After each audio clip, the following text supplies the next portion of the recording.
Guys, welcome to Movie News number 4. This is just such an honor to be here with you both today. I feel just blessed and not stressed. And we got our Timbits that Tress brought in today, so we appreciate that. Today we have some wonder. This is probably going to be the highlight of my year. Not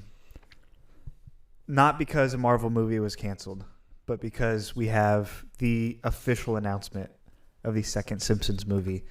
Taking out a Marvel movie in 2027 in the summer on July 23rd. Everybody thought it was going to be maybe Doctor Strange 3, I don't know, Captain Marvel 3, something that would lead right into Secret Wars, you know, maybe. There's a Captain Marvel 2. Yeah. Well, the Marvels. We can talk about that cuz in our later segment. No more is there a Marvel movie in between the two Avengers films, which, by the way, is probably a little bit dangerous for Marvel. They're really going to lose a lot of people. Maybe me. And I've held, Trezor gave me the Dwayne Johnson eyebrow because, like, I've held on. You were not able to do it. Sorry, Ben. I tried. So people will probably lose their marbles for not having Marvel. But the second Simpsons movie will be 20 years after the first movie. So it came out in, I think, summer of 2007. I was 5 years old when the first Simpsons movie came out. And now the second one's coming out. I am ecstatic. 20 people, around maybe like 18 people texted me when I heard the news because I'm the resident Simpsons guy. So I guess. And you know the great thing is, 20 years have passed, but nothing has changed with the Simpson family. Yeah. They're all still the same age. Yeah. Nobody's gotten any scrapes or bruises, nothing. Do you have any predictions for what you think the plot will be like? I have no idea. I know the team said they would never make one until they had a good idea. And then they said like 5 years ago that they had a good idea. And they're like, all right, we're gonna start thinking about it. We have a good idea. And then 5 years later, they're like announcing it for 2 years after that. So I think just the length of the time seeping into these ideas, I'm hoping it's good. The first movie was groundbreaking. It was really good. Really good. And we've reviewed it. Go listen to episode our 138th episode Spectacular on the Movie Vault. And we'll have to do it for our 238th episode Spectacular for this, maybe. For The Simpsons too, yeah. We'll see. So that's just a little thing. I know it's not the biggest news in the movie world, but it is big news because The Simpsons is the longest running animated scripted television show of all time. So it's really like, I know it's a lot of qualifiers, but he's very specific. But it also, like, it's really impressive. Like, it's an animated show, scripted, so it's not like, you know, I don't know. Whatever. It's one of the longest. It's in season 37. Let's just say that, okay? So by the time this comes out, it'll be going into season 39. So we have some first reactions from The Hollywood Reporter on Timothée Chalamet's Marty Supreme. Josh Safdie's film, coming soon after Benny Safdie's film, The Smashing Machine, which we have just watched and we thought it was okay. These are really, really, really high remarks, almost similar to One Battle After Another remarks. What are our thoughts on this? Have you guys seen the trailer? I've seen the trailer. I have seen the trailer as well. I had high hopes for this movie. I mean, Chalamet has been the guy that is supposed to be taking over Hollywood for a while now.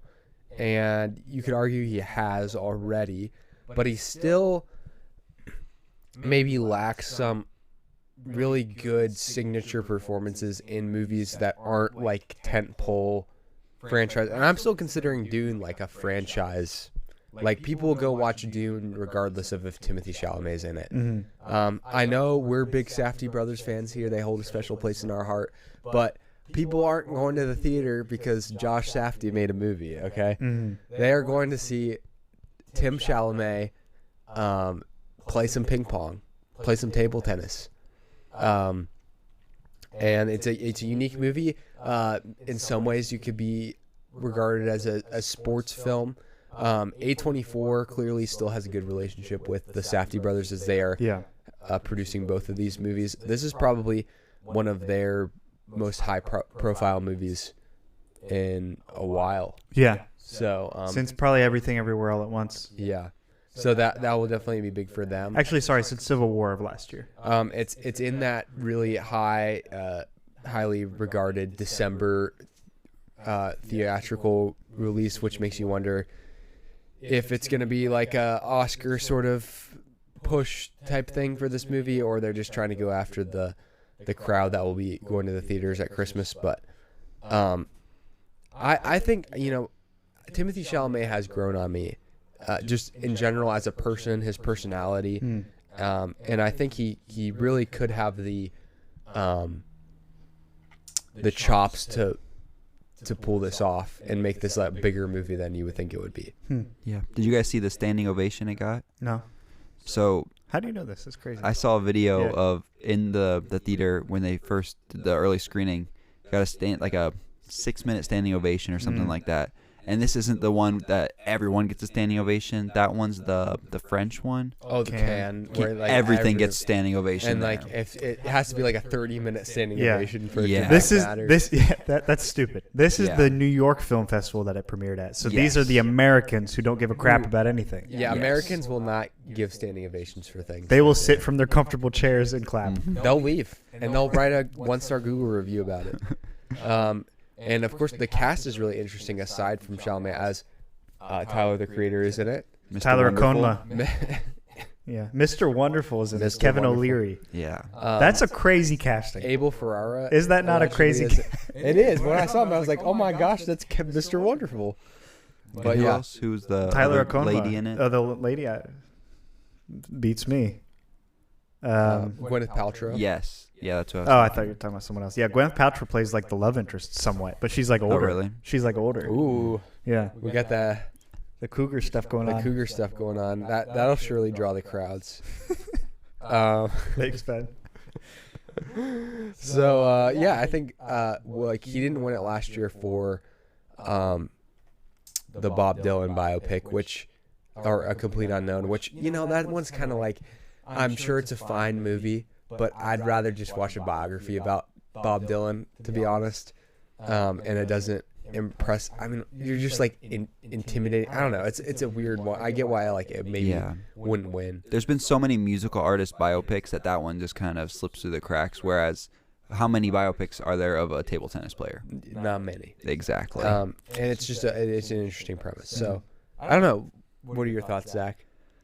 I'm so excited. I love Timothée Chalamet. Why did I say it Timothée Chalamet. Timothée Chalamet, and pretty much everything he's done almost. Yeah. I haven't seen a few of his. I still haven't seen The French Connection. But yeah, I think he really does have the acting level to carry a big movie like this. And I'm glad he was finally, like you said, given an opportunity to, because he hasn't really been given a big opportunity like this to kind of be the main star. He's always been next to Zendaya or someone else who's kind of big, or he's, in a big ensemble in French Dispatch, et cetera, whatever. But this is like his specific time to shine. Kevin O'Leary is not the main character in this. Tyler Okonma is not the main character in this. Gwyneth Paltrow could be, but she's not. This is really Timmy's time to shine. It's Timmy time. That's what I'm saying. It's Timmy's time to go big or go home, especially having a Christmas slot. A24 must be really confident. So do you think after this he'll work with Scorsese, who's Scorsese, you gotta wonder how many more movies he has left in him. So maybe not. Maybe not Scorsese. I could see Paul Thomas Anderson. Yeah. I honestly, this is gonna sound like a basic one. I could see Nolan after the Odyssey, because he has another young up-and-coming actor in the Odyssey is the main. Tom. Yeah. Yeah. So I could see him doing a Timothée Chalamet one in 2 or 3 years. Yeah, that's a good point. I just see Timothée Chalamet as someone who'd be like, oh, I'm only going to work with these guys now at this phase in my career. Like, I've done Wonka, Dune, he's working with Denis Villeneuve, so, he already kind of is dialed into the people, but but maybe he'll be someone who'd be like Josh Safdie's more in that next wave of directors.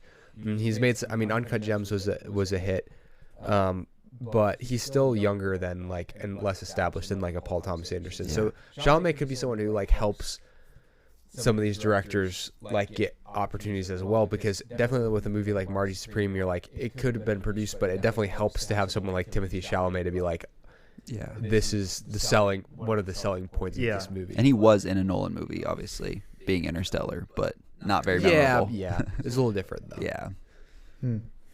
Yeah. So extremely exciting.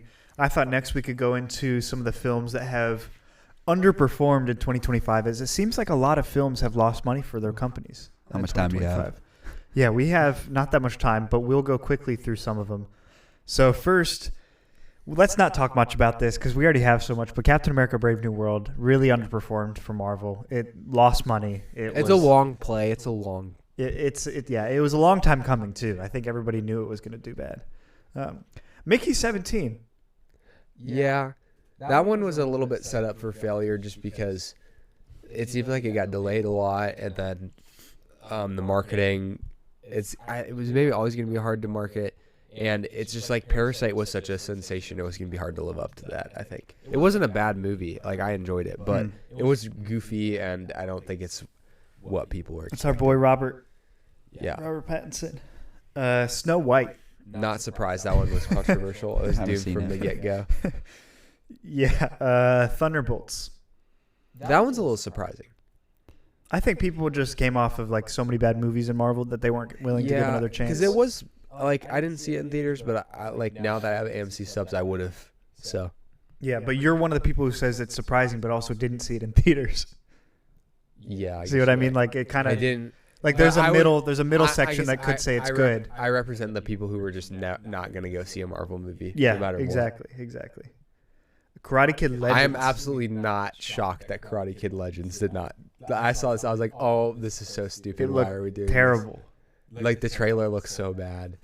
And I was like, we're really like milking the cash cow of Karate Kid. To be at honest, this point. I pay attention to box offices. I pay attention to movies. I didn't know this one was already released. Me neither. Yeah. I remember seeing a trailer of it and just I immediately wrote it off and was like, this is like I'm almost ashamed that this is even releasing. Ballerina. The World of John Wick. Did that one flop? 'Cause I've heard people did like that one. It's underperformed. I think it's Okay. just not. Man, that's just the box office. Ana de Armas and it being tied with John Wick is not enough for a movie to be successful. I don't Which know. is crazy because I mean it seems like from this list so far even Marvel's not enough, and usually that's the biggest box office Yeah. draws of the year. Yeah, for sure. Elio. That one's not surprising. Original stories for Pixar has not been successful lately. They need Well, one. in the to last hit. 5 years, it specifically has not been successful. Before that, it was very successful. Yes. Yeah. Yeah. Because And they had I've a heard the trusted story's brand. good. I've heard that Elio's actually think- decent. The Marvel stuff has spilled over to Pixar. Like, first of all, we noticed they started trying to make more movies. Yeah. Well, it was the same pressure from Disney because they're both owned by Disney. They Yeah. pressured them both to make more output. Yeah, because Pixar used to make one movie every 2 or 3 years or something. Like, they really took their time, and now it feels like they're like pumping them out. I think- to the point where sometimes they were making like 2 a year. And Yeah. they're like, this is too much. Like they're over. They're not gonna come up with like that like really good idea if they don't put all of the forces together. I don't know. Yeah, so Pixar used to be in a studio area, and they would do they release one movie a year, but they have worked on it for 3 years. Yes. Is their typical schedule? Yeah. Where now they only have about a year and a half to 2 years to work on it, and they still just do the one movie a year, I believe. Theatrical movie a year, and they had the Turning Red was Yeah. one that Ugh. was a straight to Disney Plus, but yeah, they have not been. I'm excited for the watercolor animation style one that they're Yeah, first time, right? Grotto? Yeah, Gatto. Something like, yes, that. Yeah. And I love Pete Docter. Like he's the guy who's in charge, and his like he did Up and he did Monsters Inc. Maybe like he was the director. I'm sure Yeah. he was like associated with all of the movies. But it just seems like it. They're He losing did their Inside Out fastball. too. But it doesn't. It doesn't seem like since he's taken over, it's gone well in terms of the business part. But I don't know how much that's his fault and how much that is the studio in general. Yeah. Like Disney in general feels like they thought they had something, or they think they have something that they don't have. Yeah, there's a Disney fatigue for sure with Yeah. Marvel, Pixar, and just classic Disney movies. I'm curious. Obviously, Lilo and Stitch did really well, but I'm curious to see how Moana live action does. I believe that's Disney is next such a year. nostalgia. They're such a nostalgia based company, but you have to have some like that's why all these sequels are doing well. And they always have been, right? Like that's kind of like the whole idea. It's going back to like that root, that like magic of like Mickey Mouse. it's going back to that. And anytime they've like reinvented themselves, they've been able to come up with a few good original ideas, and then they kind of always go back to the well. So it's like you can't expect them to be something that they're not. Yeah. There have been like 4 major overperformers at the box office. I'd like to see if you guys could guess some of them. I saw one, and I would probably have been able to guess What? it. Sinners was one. Sinners is definitely one of them. Do you count Nezha too, or no? Because that's No, domestic. Okay. Overperforming. Mm-hmm. We saw one of it together. So Sinners. Was it Fantastic Four? Nope. No, that one didn't do that well Nope. compared to it. Come on, guys. I mean, I don't know. There's a major one from beginning of the year in February. February. I don't think I saw anything. Are you sure? We saw it together. Yeah. All of us. Me and you and Chris. I don't think I saw it. We saw one. Yes. Nosferatu? No. That was last year. I'm not sure. Okay. It came with a very cool Happy Meal. Oh, Minecraft movie. Yeah. Yes, Okay. it did. See, that's what every movie needs to be now. Is a big meme culture. Entertaining theater experience. Yeah. Yeah. The other 2 are F1 and Final Destination Bloodlines. All Warner Brothers films. Interesting. F1 is not surprising because F1 has become much more popular in the United States, and so they were capitalizing off of that. People like you. Yeah, except for I don't watch You're a NASCAR guy, but I could easily see you going down the F1 line in the next 5 years. Yeah, that's true. And I doubt it's like an amazing movie, but I'm sure it's cool looking and Brad Pitt's in it. So Yeah. That's why it's cool looking. And then Final Destinations, I'm a little surprised by. Me too. I think people like to see people die. Yeah. Or close to die. I've been right? meaning, I think I might get to one of the Final Destinations movies in my Halloween watching, trying to watch some more slashers. So there's 4 or 5 movies in that franchise. Yeah, there are. Within expectations has been Lilo and Stitch. Even though it made $1 billion, they expected it to make $1 billion, I guess. But that's just really high expectation. Mission Impossible: The Final Reckoning, How to Train Your Dragon, and Overseas F1. I'm a little surprised. The Mission Impossible movie felt like it didn't get as much fanfare as you would think. Yeah. Same as the Jurassic World. Yeah. In my opinion, I would like the previous couple have made $1 billion, and that one didn't. I think people realize it's not going to be that good. It's another sequel. Yeah. So with that, that's all the movie news we have. The biggest announcements being, a lot of the big movies that came out this year already, and with Marty Supreme having really good reviews, and the Simpsons movie coming out on July 23rd, 2027. So hopefully we'll have some more amazing news coming in 2 weeks from now. But for now, those are the highlights of our 2 weeks. So with that, we will send you off. Ka-chow. Ka-chow.